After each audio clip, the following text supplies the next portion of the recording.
Good morning friends.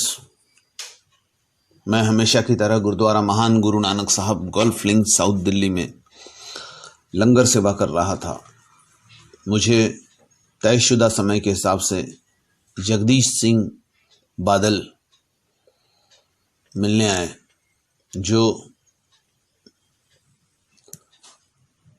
Punjabi बाग नई दिल्ली के रहने वाले थे। मैं उनके साथ में गुरुद्वारा के बगल में जो मेरा ज्योतिष नाम का बंगला है वहाँ गया। वहाँ काउंसलिंग रूम में कॉफ़ी पीते हुए मैं जगदीश सिंह बादल जी की कुंडली का अध्ययन करने लगा। वो अपने बेटे के बारे में बहुत ज़्यादा चिंतित थे, जिसका नाम हरनाम सिंह बादल था। उसने जिंदगी के लिए अलग ही फलसफे बुन रखे थे और उसकी कुंडली देखने के बाद में जो मुझे समझ में आया वो कुछ अलग ही कहानी बयान कर रहा था। गुरु का बहुत अधिक प्रभाव था कुंडली में। गुरु लग्न में बैठा हुआ था। जैसे कि जगदीश सिंह बादल चाहते थे कि वो उनका काम संभाले, उनकी जो विरासत है उसको ध्यान दे और मैकेनिकल टाइप की लाइफ जिए, जो आम बिजनेसमैन चाहता है। पर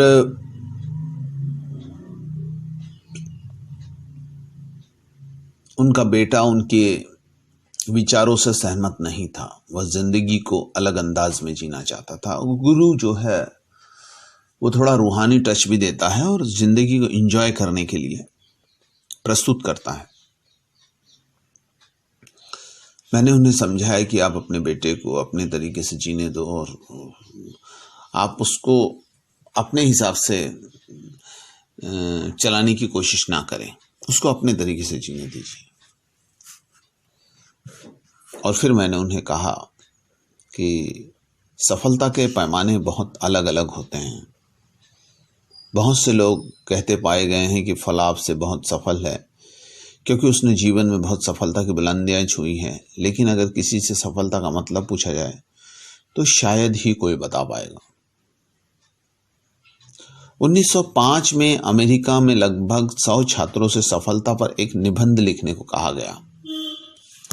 लिंकन सेंटिनेल नाम के एक छात्र ने व्हाट इज सक्सेस नामक शीर्षक से एक निबंध लिखा। यह निबंध अमर हो गया और इसने आने वाली पीढ़ियों पर इसका प्रभाव धूमिल नहीं पड़ने दिया। पृथ्वी पर जब तक इंसान रहे तब तक सफलता का पैमाना शायद यही रहे। यह निबंध कुछ इस तरह है: सफल वही है जिसने जीवन अच्छे ढंग से जिया, दिल खोलकर हंसा और ढेर सारा प्यार किया, जैसे बुद्धिमान लोगों की सराहना और बच्चों का अकूत प्यार मिला, जिसने अपने पसंद का मुकाम हासिल किया और अपने निर्धारित काम को मंजिल तक पहुंचाया, जिसने इस दुनिया को बेहतर बनाकर विदाई ली और इस तरह उसने इस दुनिया में खूबसूरती जोड़ी।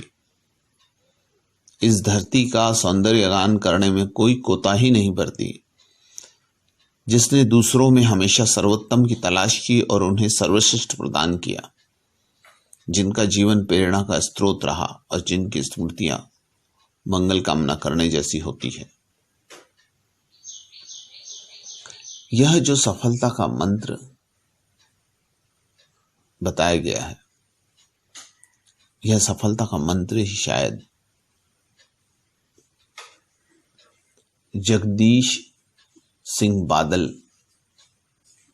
के बेटे के दिमाग में था।